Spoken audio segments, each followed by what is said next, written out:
This ain't me talking. He said all the Canaanites were black.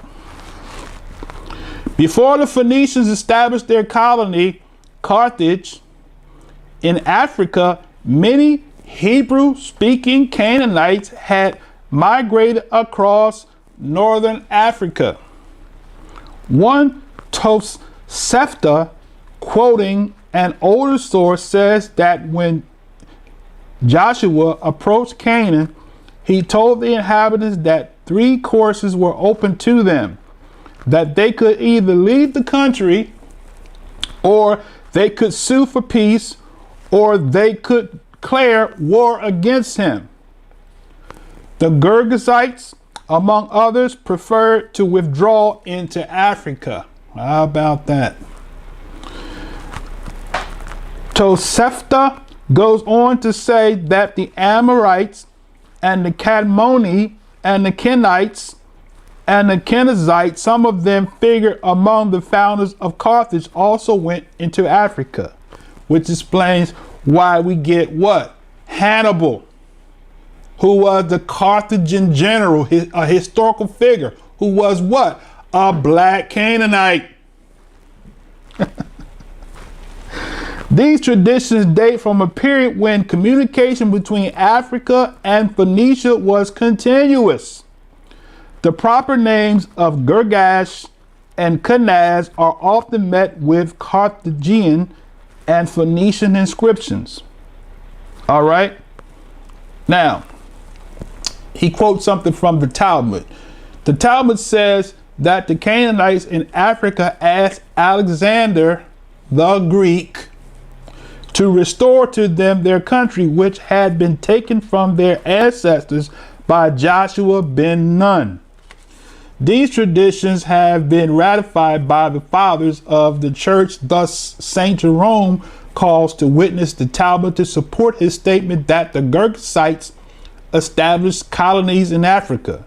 And St. Augustine designates the natives of Africa as Canaanites. Thus, prophet Yoshiyahu says in Yoshiyahu, Isaiah 19:18 says that 5 cities in Africa, which it says Egypt in the text, will speak the language of Canaan. Now we understand now why Abraham was able to go into Egypt and speak to the pharaohs of Egypt, because he said that they would speak the language of Canaan. Ever wonder why now how Abraham could go all the way from Ur the Chaldees to Egypt and talk to the Pharaoh? They spoke a Hebrew language called Hebrew Phoenician.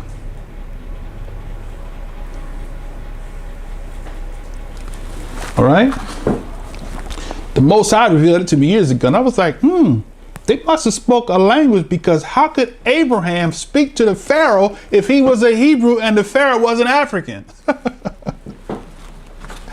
But they spoke the 5 cities in Mizraim spoke the language of Canaan. We should not forget that the Israelites have been engaged in commercial enterprises, activities, and migrations since Shlomo's treaty with the Phoenicians. We can read about that in Hiram, and how that there was a trade route going back and forth between Hiram, Tyre, and the Israelites, King Shlomo. Right? You can read about that in 1 Kings. Don't quote me the exact chapter, but you can Google it. 1 Kings. Just read about Hiram, right?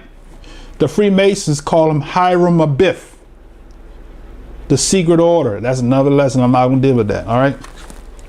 So continuing, the Phoenicians established a metropolis, Carthage, in the 9th century BC. Eventually, they conquered the neighboring tribes of who? Libya to the Atlantic Ocean, disseminating the Hebrew Phoenician language and culture in every direction. The Hebrew Phoenician language and culture were invigorated and strengthened by the deportation and the migration of energetic black Hebrews from Palestine. So, once again, the Canaanites were black. And if you go to Judges chapter 3, some of them married the children of Israel. All right. Hebrews from Palestine. Okay, Ptolemy Soter of Egypt conquered Syria and Phoenicia, deporting more than 100,000 Hebrews. We can read about that in one of the prophetic books where he talked about how they traded the purses of men. They started the trade with Israel first, and then they went and they captured, and now they started selling the Israelites as slaves. Thus, we have fulfillment of Deuteronomy 28 and 68 that says, you shall go back to Egypt in ships, and from there you shall be sold as male and female slaves. Why? Because the ship trade route didn't start in Egypt. It started in Israel, where they shipped the Israelites back into Egypt. All right. The Persian king Cambyses had previously sanctioned the colonization of Hebrews in Egypt. There you go. During the wars of the Maccabees, thousands of Hebrews became slaves and exiles. That's why we got to read the history books, brothers and sisters.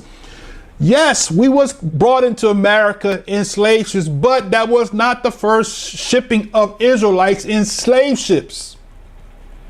As the scripture says, you shall go back into Egypt in ships. You can read that in the works of Josephus. And also in the works of, I'm trying to think of his name. Okay. So he says here, the Hebrews became slaves and exiles. Ptolemy Lathyrus captured 10,000 slaves from the region of the Sea of Galilee. So that's what they did. They went to the seaport and with them ships, and they took Israel up out of there in them ships. All right, continue. The kings of Egypt, Psamtik I and Psamtik II, used Israelite garrisons on the Egyptian borders near Libya. Who was Libya? Phut, one of the sons of Ham. Ham had four sons. Ham, Mizraim, Cush, Phut, and Canaan, right? Phut is Libya, right? So he says, on the Egyptian borders near Libya. If you look at a map, you'll see where Libya is right next to Mizraim. All right. The wars with Rome compelled hundreds and thousands more to escape into North Africa. During the Punic Wars, which is what I mentioned earlier, and after, North Africa contained a large Hebrew population. This Hebrew population made converts and intermarried with the Canaanites and the native Africans. Look at that. So we see more. If you go to Judges chapter 3, you see when Israel went into the land of Canaan, they married him. And now, after this next captivity, more Israelites intermarried, more Canaanites that had migrated to Africa after the prophet Yehoshua, son of Nun, drove him out of the land.